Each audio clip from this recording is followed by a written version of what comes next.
আপনারা যে রাস্তাটা দেখছেন এটা 1 কিলোমিটার রাস্তা এবং নতুন রাস্তা না, অনেক পুরাতন রাস্তা। নতুন মাটি কাটা হয়েছে। এই রাস্তা দিয়ে 3 থেকে 4 গ্রামের মানুষ প্রায় রাত 1টা-1:30 পর্যন্ত এখানে যাতায়াত করেন এবং খুব গুরুত্বপূর্ণ একটি রাস্তা। কিন্তু দুঃখজনক হলেও সত্য, এই রাস্তাটার মুখে পড়ে গেছে একটা ত্রাণের ব্রিজ।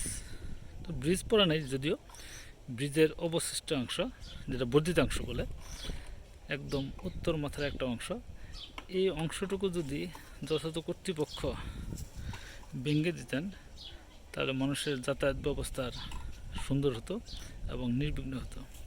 মানুষ এত সুন্দর একটি রাস্তা সহজে ব্যবহার করতে পারতেছে না, যানবাহন যেতে পারতেছে না।